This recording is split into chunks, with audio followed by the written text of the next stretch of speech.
Teman-teman semua, salam kenal, gue Mutia Zahra Feryani. Di video-video gue bakal banyak membahas tentang berbagai karya sebagai bentuk apresiasi gue dalam menikmati buku, film, musik, serial, dan masih banyak lagi. So enjoy!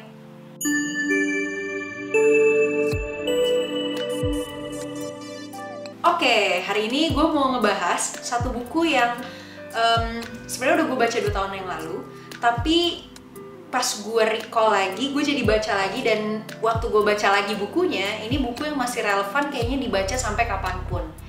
Judulnya adalah Everything in Between. Ini karyanya Marlis Venema, dan dalamnya tuh ada berbagai foto yang di-capture, pictures-nya itu by Diego Yanuar. Jadi buku ini secara garis besar itu menceritakan tentang perjalanan Marlis Venema dan Diego Yanuar yang bersepeda dari Belanda ke Indonesia selama berbulan-bulan, yang menempuh kurang lebih 12.237 km dari April 2018 sampai akhir 2019. Bukunya menarik banget karena di sini diceritakan tentang perjalanan mereka singgah di 23 negara, yang sebenarnya perjalanan ini juga didedikasikan untuk hewan, tumbuhan, dan alam sekitar. Ada banyak banget hal yang bisa kita dapetin dari buku ini, tapi mungkin gue gak akan cerita semuanya karena teman-teman harus baca banget sih bukunya. Ketika kita baca bukunya tuh kita bisa ngerasain experience perjalanan dan nilai-nilai yang mungkin kelihatannya kecil tapi sangat sehari-hari dan kadang luput dari penglihatan atau pengalaman kita gitu, apa yang kita rasain. Tapi di buku ini itu tuh dicoba dijelasin bahwa perjalanan tuh sama pentingnya dengan kehidupan. Jadi experience perjalanan Marlis dan Diego bisa jadi pelajaran yang menurut gua nggak mengalami perjalanannya, tapi jadi sangat memorable buat gua sebagai pembaca bukunya. Masuk aja, masuk. Awas, ada kamera. Setidaknya ada 6 hal yang nyangkut banget di pikiran gue selama gue baca bukunya dan setelah gue baca bukunya. Yang pertama, perjalanan adalah tentang persiapan. Di sini Marlis dan Diego itu melakukan persiapan bertahun-tahun. Jadi mereka melakukan persiapan barang, kesehatan, keuangan, dan juga 2 hal yang menurut gue menarik. Mereka mempersiapkan mental karena berkaitan dengan perasaan cemas atau takut, juga ekspektasi. Ini pas gue baca kayak mirip sih sebenarnya sama kalau misalnya kita mau melakukan sebuah perjalanan atau mau mengambil sebuah langkah lain yang sebelumnya belum pernah kita ambil. Persiapan tuh penting banget sebenarnya gitu, dan kadang itu mungkin juga luput dari pikiran kita. Di buku ini dijelasin bahwa mereka akan melakukan perjalanan berbulan-bulan meninggalkan rumah mereka menuju rumah yang lain. Rumah Diego ya di sini karena yang orang Indonesia adalah Diego, sedangkan Marlis sendiri adalah orang Belanda gitu. Dan mereka akan singgah di tempat-tempat yang asing. Mereka belum pernah sama sekali ke sana, mereka belum tahu situasinya kayak gimana, belum pernah ketemu sama orang-orang yang ada di sana. Belum tentu juga bisa bahasanya, belum tentu cocok dengan alamnya, makanannya, budayanya. Jadi kayak persiapan ini jadi hal yang penting banget. Ini sama sih dengan fase-fase kehidupan yang sebenarnya seringkali di luar dari ekspektasi kita. Jadi mempersiapkan bekal gitu ya, baik itu finansial maupun non-finansial, materi maupun non-materi, itu sama pentingnya dengan mempersiapkan perjalanan seperti yang dilakukan oleh Marlis dan Diego. Menarik sekali karena mereka bikin list sendiri gitu ya tentang kira-kira barang apa aja yang harus mereka bawa, karena nggak mungkin mereka bawa gembongan gede. Coba lo bayangin ini pergi jauh dari rumah, terus berbulan-bulan, pasti ada checklist yang harus mereka coret gitu, harus ada yang mereka korbanin. Ini nggak bisa gue bawa, ini penting kayaknya harus gue bawa, barang ini penting tapi kayaknya nggak penting-penting banget kalau di perjalanan, tapi penting buat gue. Nah kayak gitu-gitu itu menarik sih menurut gue. Terus masalah kesehatan, karena mereka mengayuh sepeda bukan naik pesawat atau mobil gitu ya, mereka mengandalkan fisik mereka yang utama sebagai ya roda penggerak mereka untuk pergi dari satu tempat ke tempat lain. Keuangan, mereka harus siap banget karena mereka meninggalkan pekerjaan mereka selama berbulan-bulan gitu ya. Dan gue nggak tahu nih perjalanan mereka ini di jalan mereka sambil nyari duit atau enggak gitu ya. Tapi kayaknya sih enggak ya, karena di buku ini enggak diceritain bahwa mereka sambil mencari nafkah di tiap negara atau di 23 negara yang mereka kunjungin gitu. Yang ada mereka pasti spending uang kan. Jadi mereka nabung berbulan-bulan untuk bisa melakukan perjalanan ini.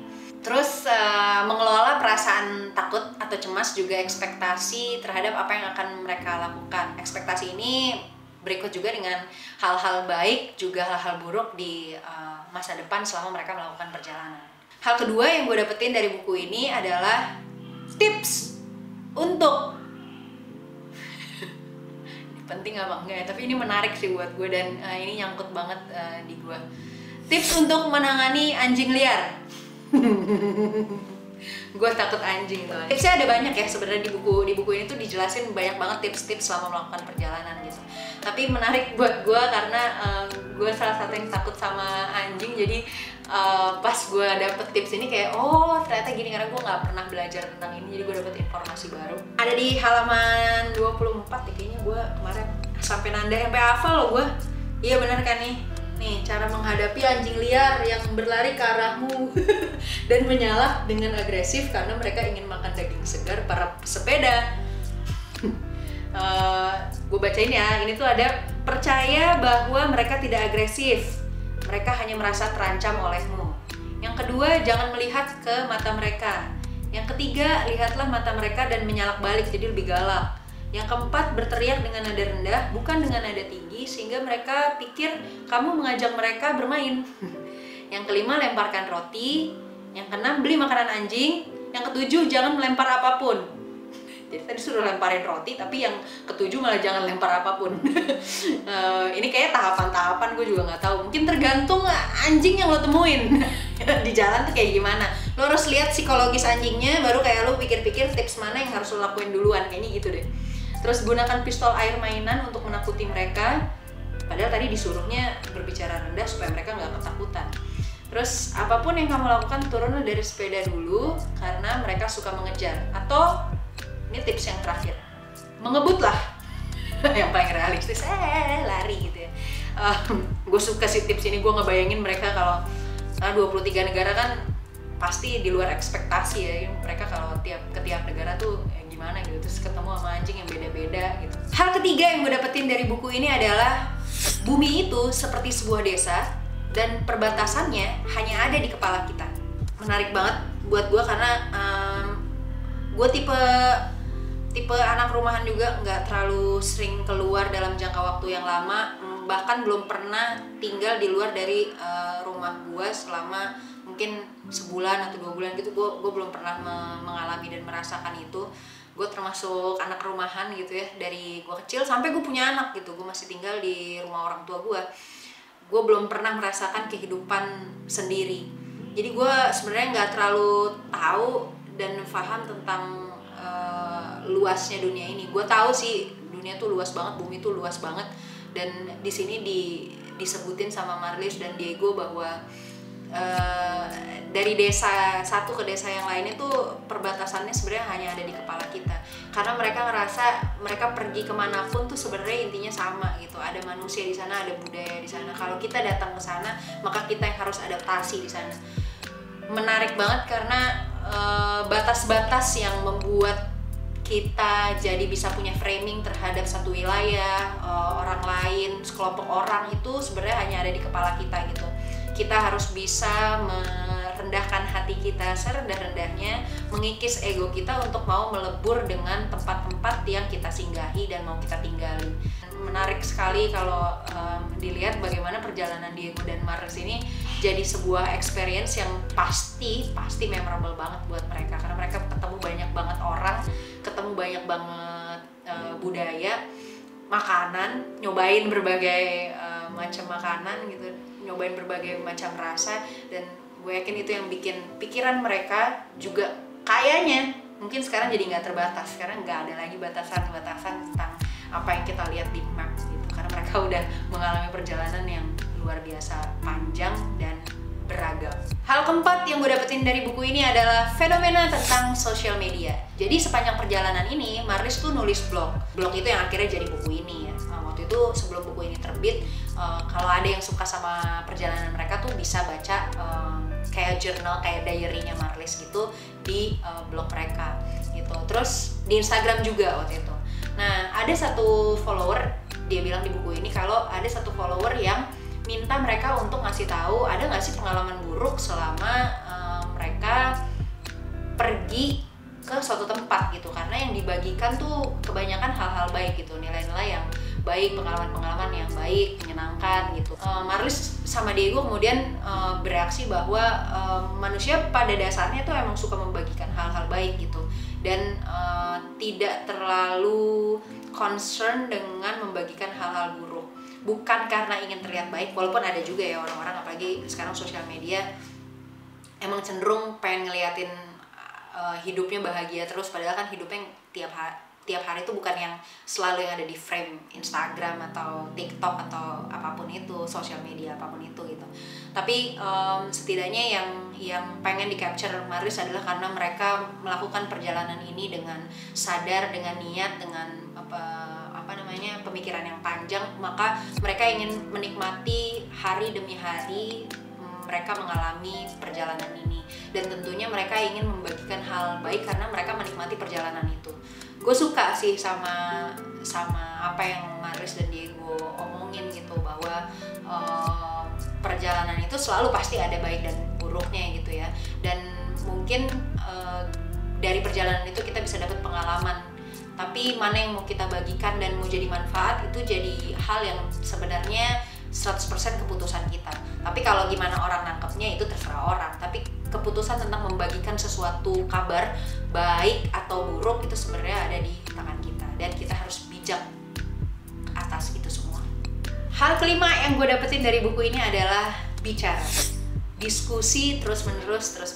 Yang gue suka juga dari poin ini adalah ketika kita berjalan bersama orang lain, kita harus mau banyak berdiskusi dengan orang itu dan membuat kesepakatan-kesepakatan yang mungkin kadang tidak selalu 100% memuaskan keinginan kita.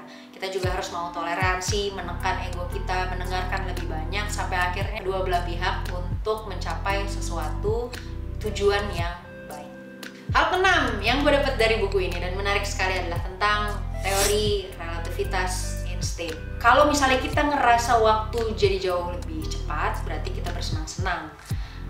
Kalau misalnya kita bersenang-senang, berarti kita menikmati perjalanan kita.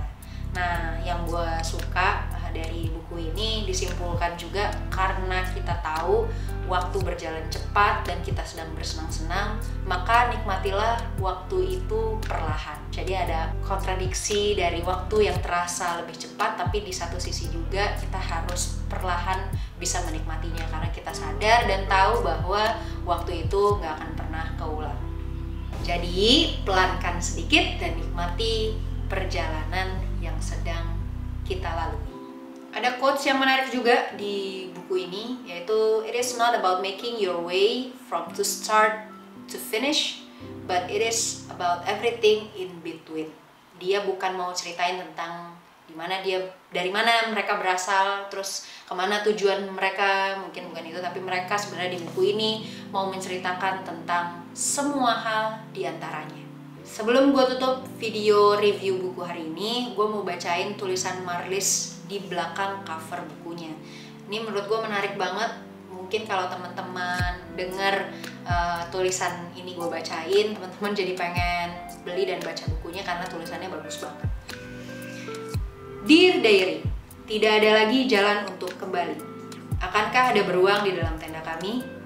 Akankah kami merindukan Ben dan Jer, tikus peliharaan kami setiap hari? Akankah kami jatuh sakit di negeri yang tidak kami kenal? Akankah pundak saya cukup kuat untuk memikul seluruh pengalaman dan pelajaran yang saya temui? Ya Tuhan, kuatkanlah keyakinan akan harapan dan mimpi kami. Jadikanlah nyata. Biarkan kami menemukan kepercayaan di tengah keasingan dan ketidaktahuan yang jauh dari rasa nyaman. Ya Tuhan, tuntunlah kami pulang dengan aman. Dear Diary, dalam setiap putaran pedal yang kami kayuh dari Belanda menuju Indonesia, saya akan berbagi kepadamu segala sesuatu yang ada di antaranya. Saya berjanji, Marlis. Gue suka banget sama bukunya karena gue jadi ikut ngerasain jalan-jalan walaupun gue belum pernah ke 23 negara, belum pernah naik sepeda sejauh itu. Menurut gue menarik banget untuk dibaca dan banyak nilai juga knowledge, hal-hal yang bisa gue petik dari pengalaman Marlis dan Diego selama mengalami perjalanan ini, gue jadi ngerasa bahwa dunia memang tidak sesempit itu. Begitu juga seharusnya hidup kita, juga pikiran dan kelapangan hati kita. Mudah-mudahan video ini bermanfaat. Kalau teman-teman ngerasa gitu, silahkan share dan like video ini. Kalau misalnya teman-teman punya rekomendasi buku yang bagus buat gue baca, kita obrolin sama-sama. Teman-teman bisa tulis di kolom komentar buku dan tulisannya siapa atau nama penulisnya siapa. Nanti kita obrolin bareng-bareng dan gue bikin video review buku seperti ini.